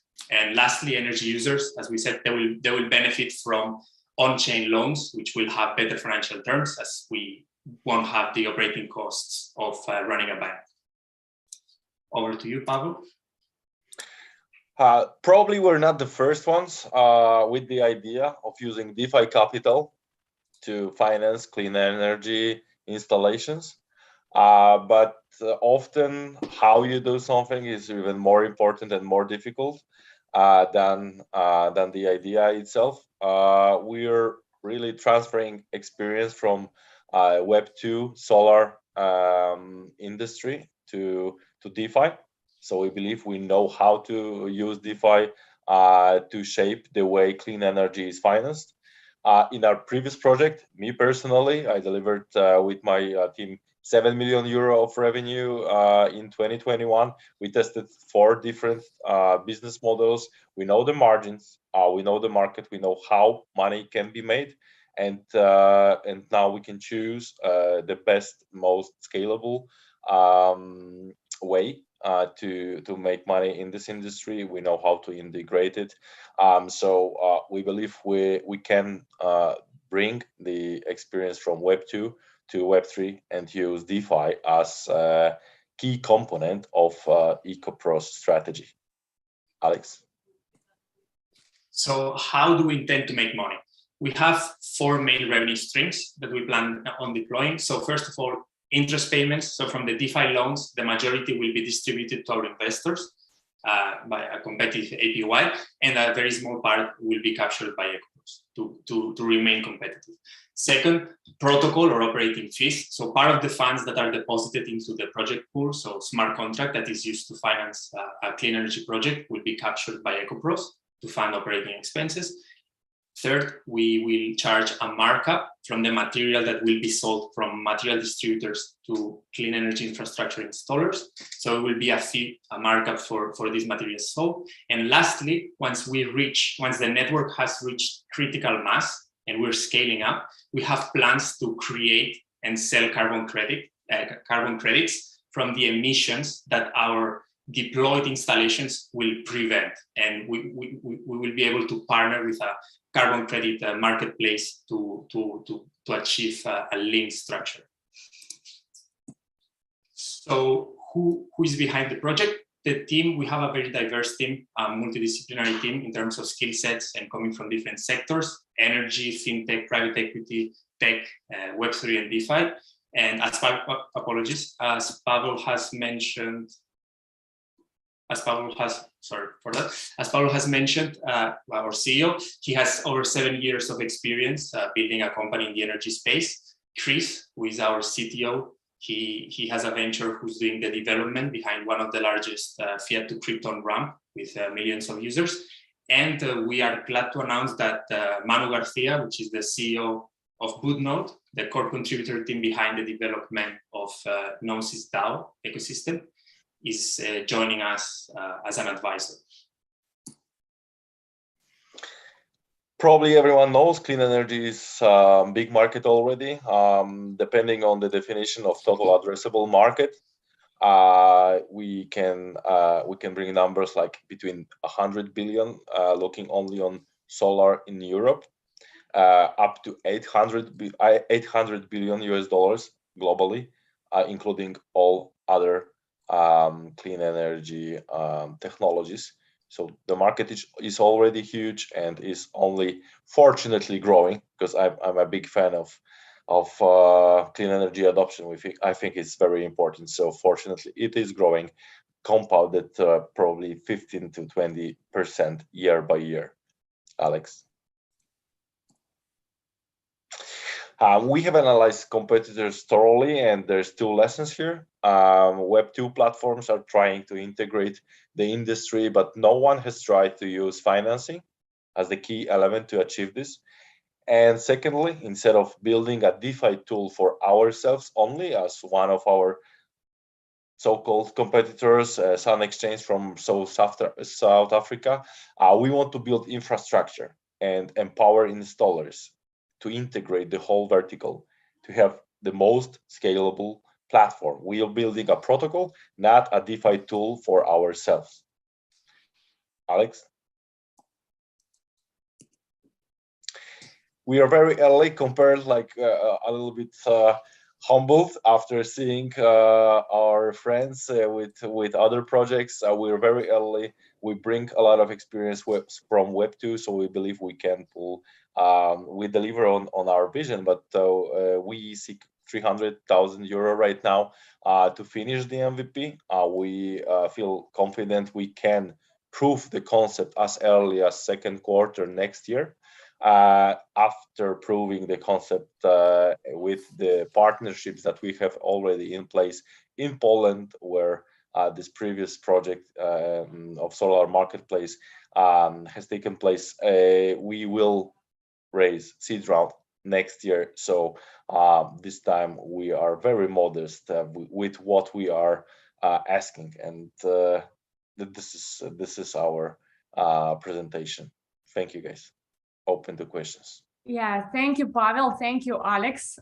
Good presentation, and I'm glad to see more projects coming in Web3 with the concept of clean energy, environment, etc. I started my VC career decades ago in clean tech field, and really sounds very compelling. Any questions to the team from investors? Clement, yeah, sure, please go on. Yeah. First of all, I want to ask, you mentioned that you offer the DeFi investors like the stable APY based on real world assets. So the question is like, what do you mean by real world asset? Is it like power purchasing agreement, something like that? No, actually the hardware itself, I mean the receivables from the rental contract. Because we want to, in the end, with crypto adoption, we want to connect DeFi lenders and energy users, which will become borrowers. But we are aware right now, not everyone has even a crypto wallet. So we are prepared with something that Web2 projects are already using, which is a long-term, something that Elon has done with SolarCity in the United States quite a couple of years ago, which is a long-term rental contract. And receivables from that contract, basically subscription fees, monthly subscription fees, we see them as the collateral for the loan itself. Secondly, the hardware, the nitty-gritty of the industry makes it possible that the hardware from, for example, solar installation can be the collateral for the loan. So that's what we mean. Mm-hmm. Okay, so do you have a rough like roadmap on your revenue model phases?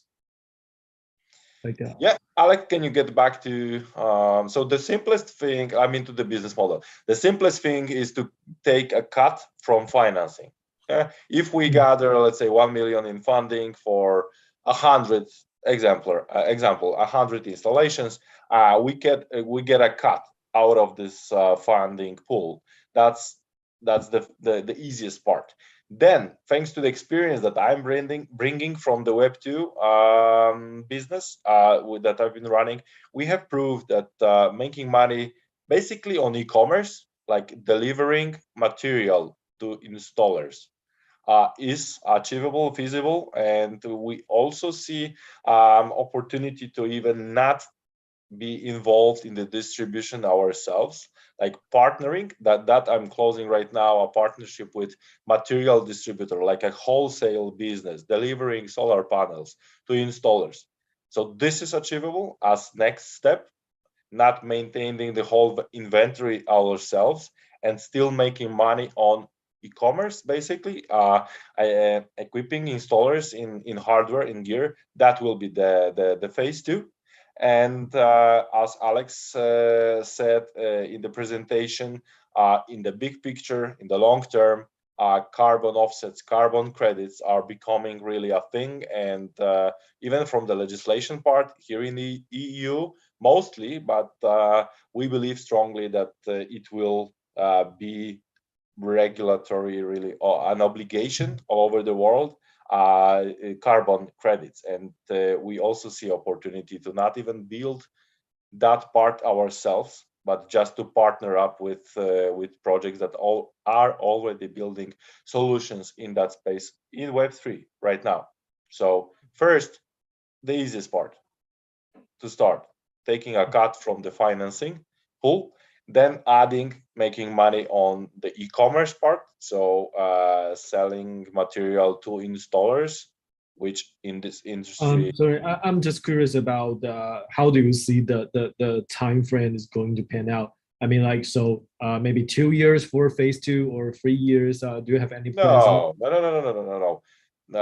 It's not that complicated. It's e-commerce only. So yeah, I really personally in the previous project we've been installing systems. We've been a proxy between customers and installers. So we tried different ways of making money, and financing, fintech, really money travels fast. So this is our idea to have a really scalable business. Empower. So basically, are you bringing your Web2 business to Web3, or are you doing know-how? It just made sense really from. We want to establish a DAO. By the way, that's one of the most important things. So know-how, yeah, definitely. Years of experience, years of trial and error. So we're not like transferring. All the rest from the current business, but a lot of know-how. So we feel confident to start as early as second quarter because of that experience, and making money on material that could be even done as fast as the second quarter of next year, but we don't have to. I mean, if we plan on having a really scalable business, if we don't have to chase and invest in marketing, chasing and energy users, because we will give a financing tool to installers. Installers have already contact with customers, so we will just give them a competitive advantage. That's really. Yeah. So your 300K C round, is it raising a token round, or are you doing equity? We're open really right now. So the market condition, we've been thinking about pre-sale. We are talking to launch pads. We see different opinions on the market conditions right now. So we're really open. So basically, right, you know, like looking at your business model right now. So I see a lot of like revenue stream. I see your complete like revenue model. So really, if you don't really have a solid like token plan, I think this is just, you know, suitable for an equity round as well, you know. Like, and we are open. You know, I'm coming from the Web2 business, so token is now an addition to it. So we just want to go on. Yeah, I would say if you don't really have a, you know, thought out plan for token, then just don't go for it. Yeah, I think that's the smart move. Yeah. So let me see. So okay, so let me just ask you this, right? So why do you think you want to go to like Web3? Why don't you just do this business still in the Clement, DeFi, really? That I spent years trying to crack a solar marketplace. And if you want, why a marketplace? Like Amazon showed, Uber showed, I think you know the analogies, in different verticals. Why building a platform integrating the whole vertical makes sense?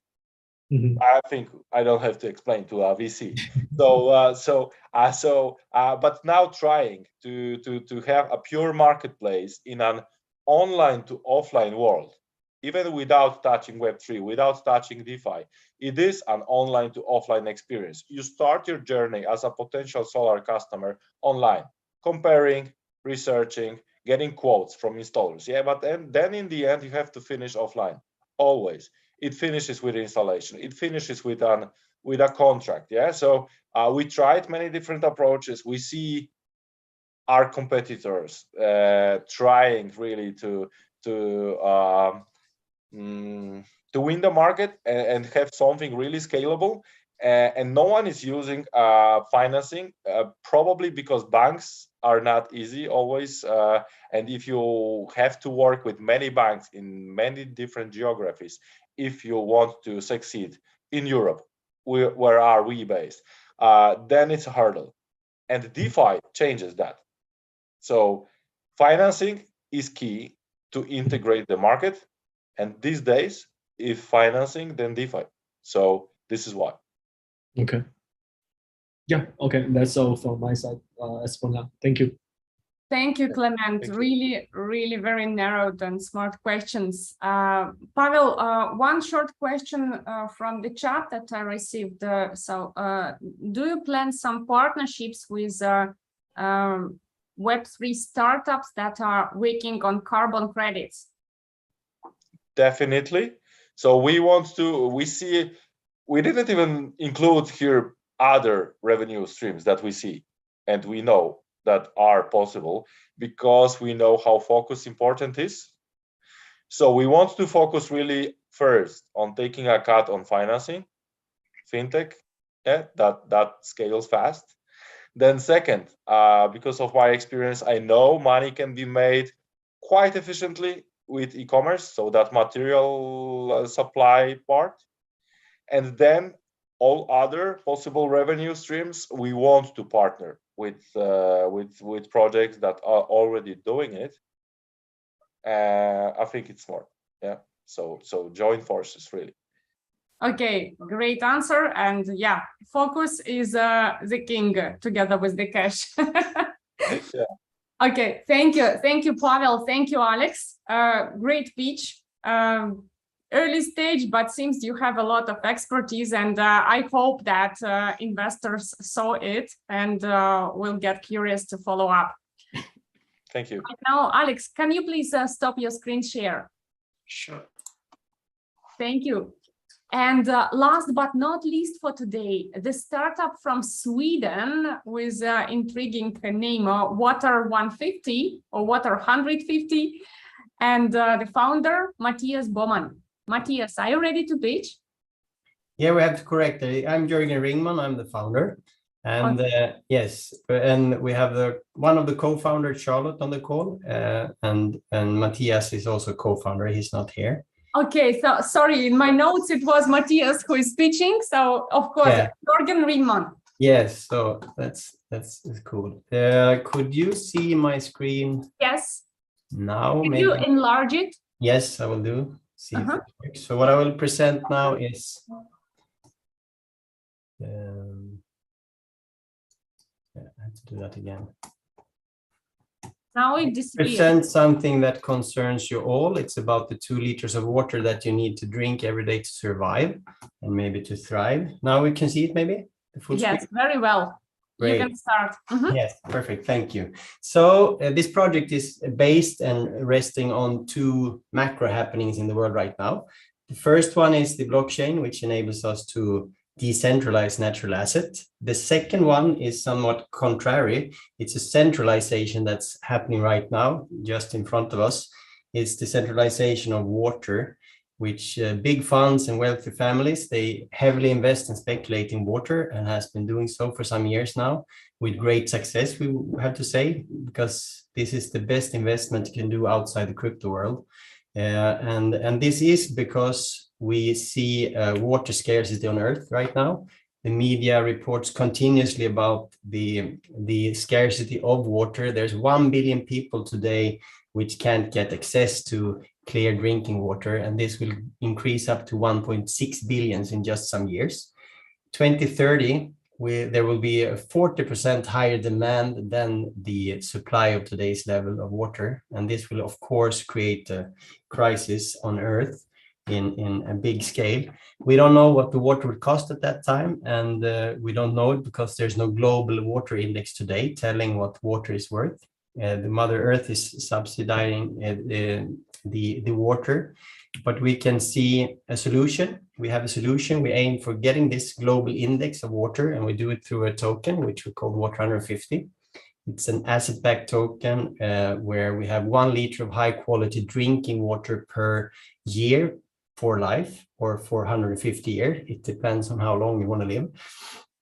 That's why we have the 150 in the token name. So we have 1,000 water wells with a total supply of 210 billion liters of water, which then back up all the tokens.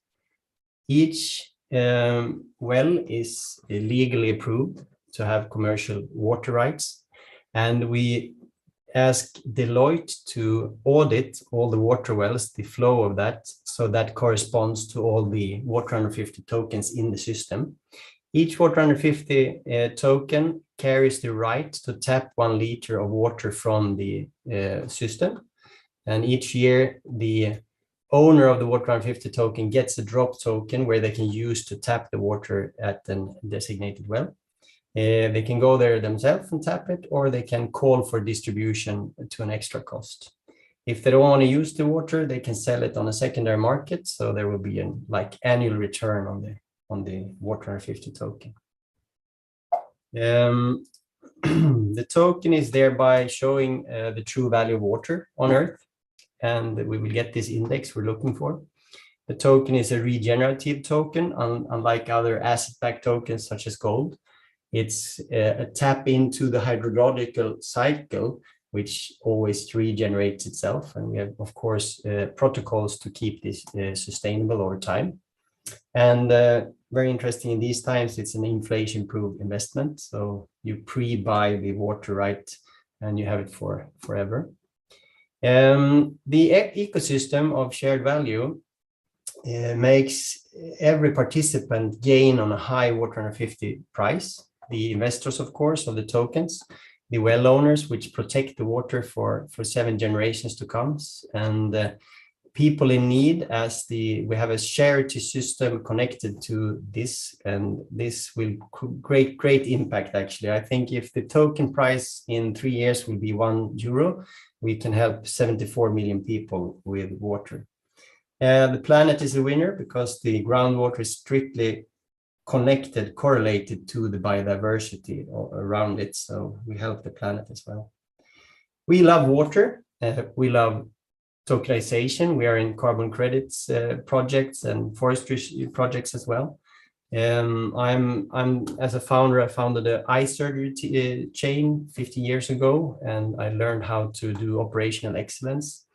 We have Tommy, who is nominated to be the best CEO in Sweden to take care of the water acquisition. We have Peter January working with brands like Absolute Vodka, and last 5 years he's been working with Marshall earphones to create the global brand of that.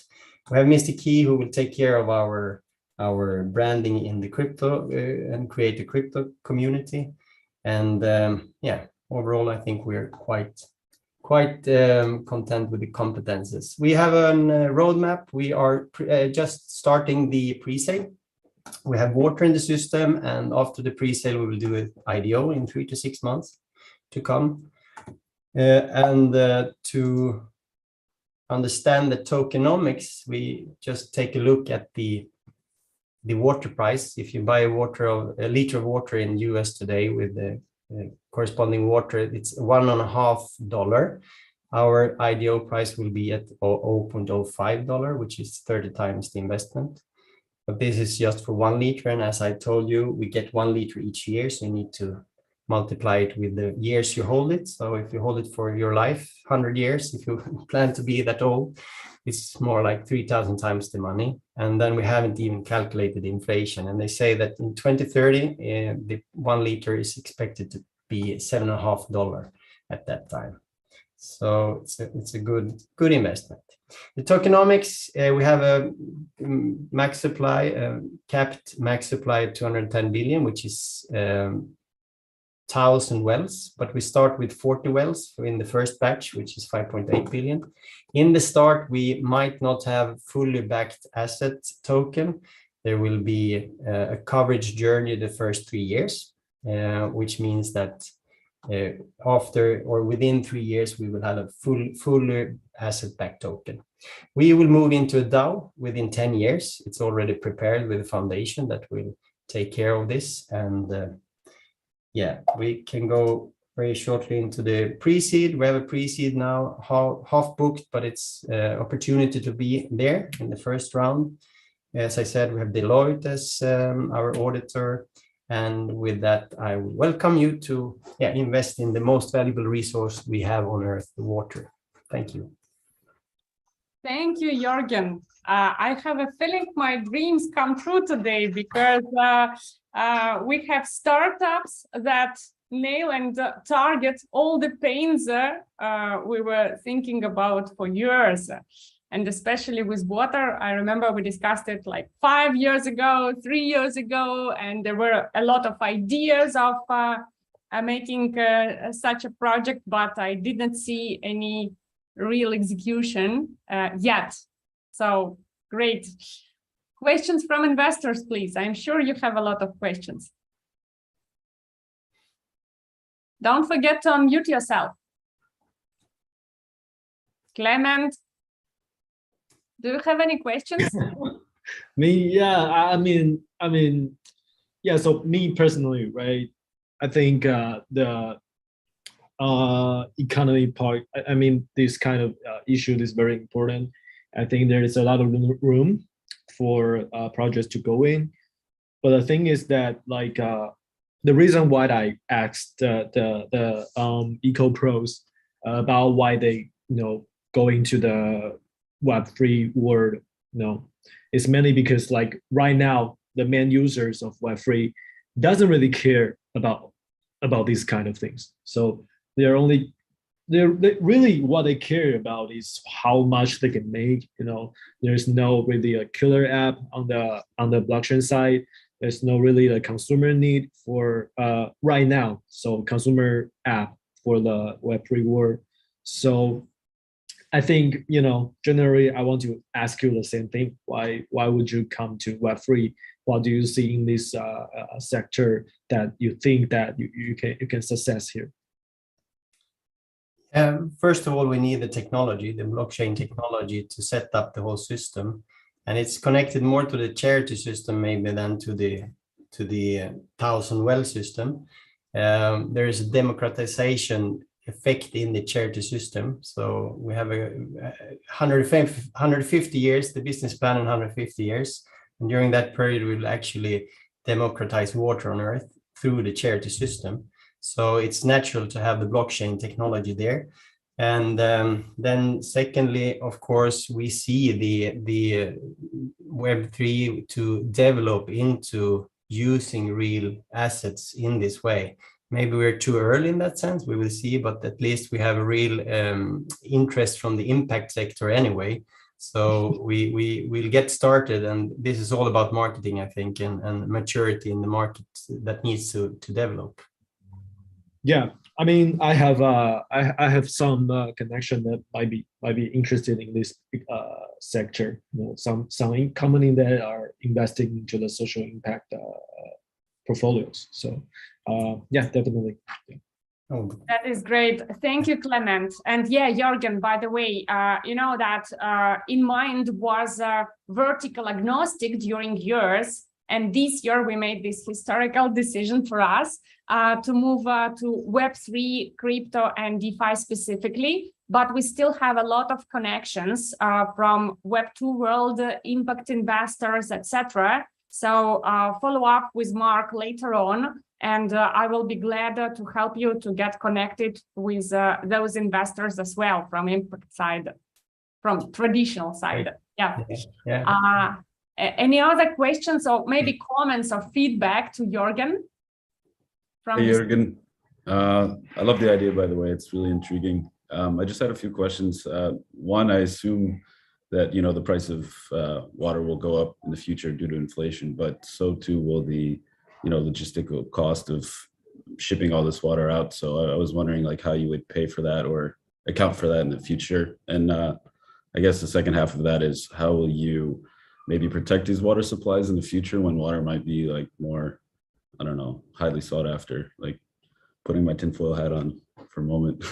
Yeah, it's good questions. The price of the water, first of all, we are very niched. We take the premium drinking water on earth, the 1,000 best wells, water drinking wells, which is like the best you can get. And that has its own journey of scarcity.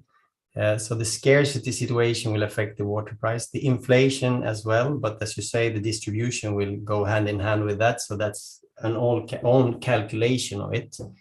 And this will be in the more scarcity. I mean, we will have 2030. It's just soon, in some few years, we will have a situation where we have 40% less demand than less supply than the demand, and then we maybe have to guard these wells in some way.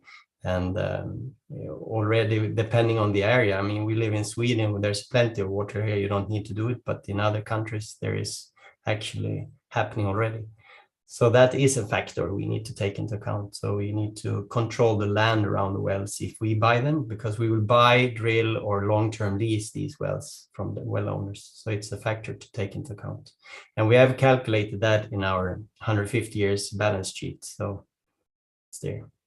And is there any like revenue generation, or will you be selling a portion of the water just to account for these costs, or otherwise you'd have to, liquidate token supply to cover that in the future? Yeah, mainly it's in the token supply, the allocation from start, so it's calculated from there. So we have these insurance people calculated on this for the long term. So we take care of the OPEX for the whole run. All right, thank you. Thank you. Thank you, Carmelo. I see also Samantha Chan from Soul Capital has a question. Samantha, please go on. Hi, I just want to clarify. So you guys have secured the water in a well, is that right? Yeah. Okay, because I know for water rights, they're usually, have you guys considered getting the above water water flow rights or the underground drilling rights for the water? So those are a little bit more sustainable because through the stream and you can get sustainable water flow going in or kind of go into your reserve, and then you can sell it as a kind of passive income in that way. Yeah, I don't know if I understood the question correctly, but we only take the water from the groundwater, which has been filtered by nature itself. So we don't take rivers or seawater. It seems to be the most living water and most premium water when you get it out from the ground. And we always do that from a protocol which take care of the sustainability. So we never take out more than the hydrological cycle puts in. So for example, in the second well we have in Argentina, the water from the Andes mountain fills the aquifer, and it takes 48 years to fill the aquifer. And we need to be very sensitive here to see that the filling of the aquifer, we don't take out more than it comes in each year. So this is sustainable. And this is actually, for that well, we have a calculation of 200 years sustainability. So that's like in our DNA. Oh, okay. So I think when your main well is more like you guys building a reservoir for your own, is that right? Can you take that again? I didn't so understand. you're building more like a water dam, and then to secure and then block out the kind of water stream, put a percentage of the water stream into your dam. Yeah, so right? it's not a dam on the top of on the land. It's always groundwater, so it's beneath, and that is called the aquifers. And then you can either drill down to that aquifers, but you need to drill and see the flow underneath, so you don't bring out more flow than what is filling up all the time. So in that sense, the best waters there are coming from deep down in the ground, and they are like filtered by the nature, creating mineral waters in different sense. Okay, thank you. Thank you. Thank you, Samantha. Any more questions to Jürgen? Sorry, if I may, I want to follow up on the question. How much of the infrastructure for you guys have already been like building out, or how do you plan to build your infrastructure? It's we have water, we have leased water, we're about to buy a water well. So that infrastructure is up and running. We have the protocols for what kind of water we would like to have. It will be regional differences, of course. So the scale up period will be more customized for each country. The blockchain is there. We have arranged that, and so it's very much to create a community now around this and to scale up from that and to create the marketplace for this token. Okay, so what regions are you mainly doing this business in? Right now we have wells in Europe and in South America, and we probably will find the first target groups of the buying of the tokens in that region, at least in Europe, first of all, to follow. And if we find big interest somewhere else, then we go there to drill wells, because we want the wells close to the users or to the movement. No, in a way, I mean, so if you're trying to solve like water's like scarcity, I was just thinking, so some region without the ability to have this kind of infrastructure will still don't have access to this kind of water, right? So do you have any plans to move into the region that doesn't really have this kind of ability to have the infrastructure? Yeah, we already do it. So we need to make difference here. The 1,000 wells, which will back the token system, is one thing. But then, as I said, this will finance a charity system where we go directly to those people most in need. So already in December, we will start to help people in Tanzania, in Togo, and Ghana. So these 3 countries will get one each well, which comes from the pre-sale. So yeah, of course we will, and then we can have the voting system of where to help the best and so on, and create the movement around the blockchain in this. Okay, thank you. Well, if it is executed well, it will be mind-blowing, because even in Europe here, before I lived in Switzerland, and we enjoyed drinking water from just how do you call it, from from the tap. Yeah, exactly. Sorry, I forgot the word. And right now I'm in Barcelona, and there is a problem here for sure, because you can't really use this water. You need to buy it. You need to buy the clean one, and the price grows slowly, but grows within years already now. So I can confirm that the problem is here for sure. It's not just scary tales. Jürgen, thanks a lot and best of luck for your project. And I want to say thank you to all the founders here. I'm super proud of you guys. Recently, I was participating in the demo days and pitching sessions of other organizers, and I hope that investors will confirm it, that our founders are the strongest ones. And of course, big thanks to all investors. Thank you for your contribution. Clement, you are amazing with your question. Samantha, Carmelo, and Sasha, as always, just nailing it. And the rest, even those who were silent, and Joe, of course, from Stratified. And those who were silent, I hope you were not sleepy, but you were writing it down, and we'll follow up shortly. Please don't ignore our team in follow-ups in Telegram. Give your feedback. Tell us with what founders you want to talk privately, and we will gladly help you to build relationship. I know that the market is not the formal market, so you're not in a hurry to sign the checks and to make transactions, but still good projects, they need money to develop. So I really hope that together with you, we will help them flourish. Thank you very much to everyone. And follow up shortly in Telegram with everyone.